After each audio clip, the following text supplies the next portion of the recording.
बिस्मिल्लाहिर्रहमानिर्रहीम। अस्सलामु अलैकुम। मैं हूं फ़हीम अख्तर। नाज़रीन, आज 4 अक्टूबर है और साल 2022 है। आज के व्लॉग में हम बात करेंगे इलेक्शन कमीशन ऑफ पाकिस्तान के कंधे के ऊपर बंदूक रखकर वफाकी हुकूमत इमरान खान के खौफ से इलेक्शन से भाग रही है। इलेक्शन से भागने का अजीब व गरीब तरीका और जो प्लान है वो मैंने आज बेनकाब किया है ट्विटर के ऊपर, और तफसीलात आपके साथ शेयर करूँगा कि किस तरीके से 13 जमाती हुकूमत जो है वो एक जमात और एक शख्स से भागकर इलेक्शन से भागने का मंसूबा उन्होंने बनाया है। आज chief election commissioner Sikandar Sultan Raja की सरबराही में इलेक्शन कमीशन ऑफ पाकिस्तान का अहम इजलास होता है। इस इजलास का 2 सफ़ात पर मुश्तमिल एलामिया जारी किया जाता है, जिसके अंदर पहले तो बताया जाता है कि इलेक्शन कमीशन ऑफ पाकिस्तान कौमी असम्बली के 9 और पंजाब असम्बली के 3 हलकों के ऊपर ज़िमनी इंतखाबात के लिए मुकम्मल तौर पर तैयार है, और इसके हवाले से तमाम तर तैयारियाँ भी हमने मुकम्मल कर ली हैं। जो 9 हलके हैं जिनके ऊपर इलेक्शन होने जा रहा है, उनमें NA 22 मर्दान है, NA 24 चारसदा है, NA 31 पिशावर है, NA 45 कुरम है, NA 108 फैसलाबाद है, NA 118 ननकाना साहिब है। इसके अलावा कराची के 2 हलके हैं, और मुल्तान में क्योंकि जैन कुरैशी साहब जो कि मखदूम शाह महमूद कुरैशी के साहबजादे हैं, उनकी खाली करदा नशस्त के ऊपर ज़िमनी इंतखाब होगा। इसके अलावा शरकपुर, खानेवाल और जो बहावल नगर है, उनमें पंजाब असम्बली की नशस्तों के ऊपर इंतखाब जो है वो 16 अक्टूबर को शेड्यूल है। पहले भी सैलाब का बहाना बनाकर, हालांकि इन तमाम हलकों में सैलाब की सूरत हाल नहीं थी, लेकिन ये बताया गया क्योंकि सरकारी मशीनरी फ्लड रिलीफ के इकदामात के अंदर मसरूफ़ है, लिहाजा यहाँ पर इंतखाबात नहीं हो सकते। तो इलेक्शन कमीशन ऑफ पाकिस्तान ने, जो कि ये इलेक्शन पहले 25 सितंबर को शेड्यूल थे, इनको मुलतवी करके 16 अक्टूबर तक ले गए। अब 16 अक्टूबर आने वाली है, लेकिन इससे पहले इलेक्शन कमीशन ऑफ पाकिस्तान ने ये फ़ैसला किया कि वज़ारत दिफा और वज़ारत दाखिला को ख़त अरसाल किया जाए, दोबारा उनके साथ वफाकी हुकूमत से रब्ता किया जाए, और इन हलकों में जो ज़िमनी इंतखाब होना है उसके लिए FC और रेंजर्स या फिर पाक फ़ौज जो है बतौर QRF या फिर पोलिंग स्टेशन के ऊपर अगर इनकी ड्यूटी यहाँ पर लगाई जाती है, उसकी फराहमी को यकीनी बनाया जाए, उनकी दस्तयाबी को और उनकी जो वहाँ पर जो इनको तैनात किया जाएगा इसको यकीनी बनाया जाए। इसके अलावा इलेक्शन कमीशन ऑफ पाकिस्तान के इस 2 सफ़ात पर मुश्तमिल एलामिया में सबसे जो अहम बात सामने आई वो ये आई कि इलेक्शन कमीशन ऑफ पाकिस्तान को इन ज़िमनी इंतखाबात के लिए जो दरकार फंड्स हैं वो नहीं फराहम किए जा सके वफाकी हुकूमत की जानिब से।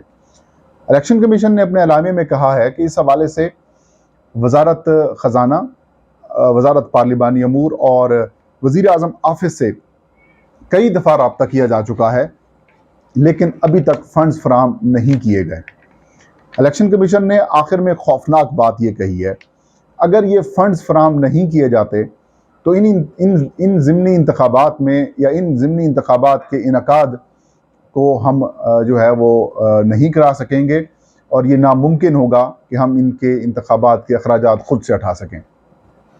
अब वफाकी हुकूमत ये फंड्स फराहम कर क्यों नहीं रही? लेकिन इससे पहले, तफसीलात से पहले मैं आपको ये भी बताऊं कि कराची डिवीजन में जो बल्दियाती इंतखाबात का दूसरा मरहला होना है, जिसकी तारीख 23 अक्टूबर थी, इसको भी कैंसिल कराने के लिए सिंध की सूबाई हुकूमत ने इलेक्शन कमीशन को एक चिट्ठी भेजी, जिसमें उन्होंने कहा कि हमारी जो पुलिस है, हमारी जो मशीनरी है, वो सैलाब से मुतासरा इलाकों की बहाली और लोगों की बहाली के अंदर मसरूफ़ है, लिहाजा कम अज़ कम 3 महीने के लिए ये जो बल्दियाती इंतखाबात हैं कराची डिवीजन में, ये मुलतवी किए जाएँ। लेकिन हैरानकुन तौर पर 20,000 पुलिस के एहलकार जो है वो सिंध हुकूमत वफाकी हुकूमत को देने जा रही है। तो इलेक्शन कमीशन के सामने सिंध हुकूमत का जो दोहरा मेयार और जो फ्रॉड है वो एक्सपोज हुआ है। तो इलेक्शन कमीशन ने कहा कि कोई ठोस वजूहात नहीं है इन इंतखाबात को मुलतवी करने की।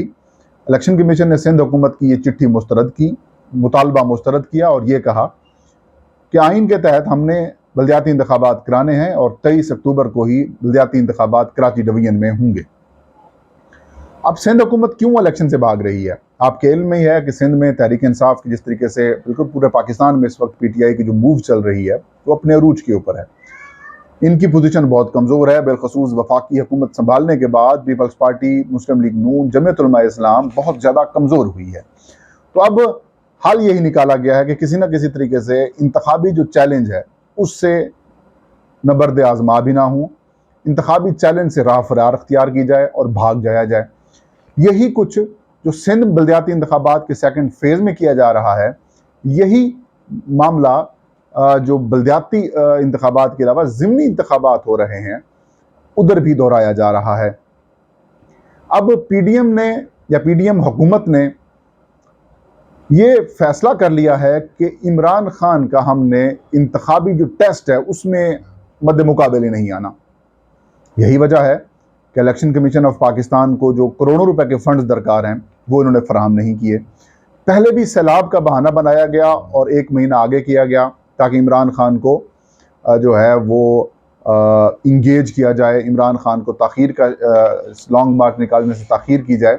लेकिन अब तो तहरीक इंसाफ जो है वो फुल फ्लेज किस्म की मूड में आ चुकी है।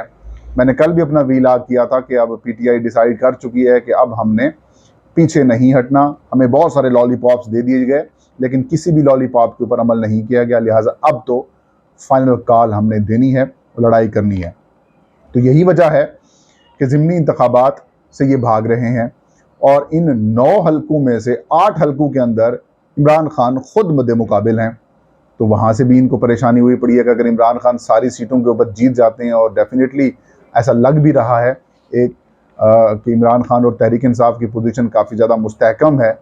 और जिस तरीके से इमरान खान के जलसों के अंदर तहरीक इंसाफ के कारकुनों ने और अवाम ने जो है वो जिस तरीके से शमूलियत इख्तियार की या जिस तरीके से वहाँ पर उन्हें शिरकत की, तो उसकी वजह से भी इनकी परेशानी बढ़ती जा रही है। तो अब फैसला क्या, अब तो मेरे ख्याल में प्लान यही बनाया गया है कि भाई फंड्स फराहम नहीं करेंगे, इलेक्शन कमीशन कहेगा कि भाई हमारे पास पैसे नहीं है, लिहाजा हम इंतखाबात को नहीं करा रहे। तो ये 9 की 9 नशिस्तें भी खाली रहेंगी और जो इमरान खान की जीत का जो मोमेंटम बनेगा इसके बाद वो भी नहीं बनेगा।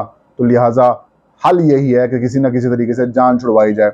और बताया ये जा रहा है कि पाकिस्तान को फिनंशियल क्रंच का सामना है, मालियाती बहरान का सामना है, क्राइसिस का सामना है पाकिस्तान को। लिहाजा अगर इलेक्शन के लिए इतने पैसे खर्च कर दिए जाते हैं तो फिर वो 1 सीट रख सकेंगे, उससे भी वो रिज़ाइन करेंगे, फिर दोबारा इंतखाबात कराया जाएगा। तो मतलब वो जो इमरान खान ने एक अपनी तरफ से शॉट मारी थी, वो जो है वो इनको बड़ी परेशान कर रही है और रोज़ाना की बुनियाद के ऊपर इनके हर प्लान को नाकामी होती है। तो अब प्लान यही है कि इंतखाबी चैलेंज एक्सेप्ट ही ना किया जाए, भाग जाया जाए उससे, और उसी भागने के लिए ही ये सारा कुछ किया जा रहा है। वरना माजी में तो ऐसा कभी नहीं हुआ कि ज़िमनी इंतखाबात के लिए भी इलेक्शन कमीशन को फ़ंड्स ना फराहम किए जाएँ, लेकिन जब बजट बनता है तो उसमें रकम फराहम कर दी जाती है कि अगर बाई इलेक्शन आते हैं तो उसके लिए भी इलेक्शन कमीशन को उसी बजट के अंदर ही रकम फराहम कर दी जाती है। लेकिन ये इलेक्शन कमीशन का कहना भी बड़ा मशकूक नज़र आता है कि फ़ंड्स नहीं फराहम किए जा रहे, लेकिन आपके पास तो इलेक्शन कमीशन के पास तो सालाना फ़ंड फराहम किया जाता है कि कितने अरब रुपए आपके इलेक्शन एक्सपेंसेस के लिए हैं, इतने आपके रूटीन मैटर्स के लिए हैं, इतने रकम जो है आपके लिए तनख्वाहों की मद में है, मराद की मद में है। तो मेरे ख्याल में थोड़ा सा मामला मशकूक है और चैलेंज वही है कि इमरान खान अगर 9 की 9 सीटें जीत जाते हैं तो फिर उसके ऊपर ज़िमनी इंतखाब कराना होगा।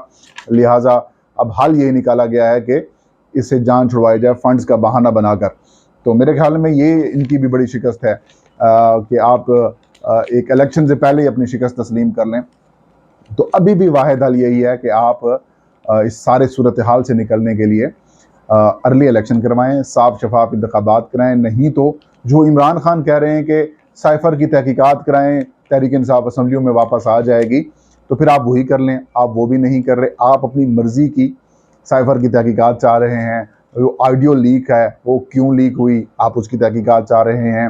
वो ऑडियो लीक जो खुद आपने लीक किया, अब उसकी आप तहकीकात कर रहे हैं। मतलब ये धूल झोंक रहे हैं आप आंखों में। और जो प्राइम मिनिस्टर ऑफिस और हाउस को आपने उसकी सारी जो कह सकते थे साख जो है वो ख़त्म कर दी है, उसके हवाले से आपको कोई पूछ नहीं सकता। क्यों? आपकी हुकूमत है। वो कहते हैं जिसकी लाठी उसकी भैंस।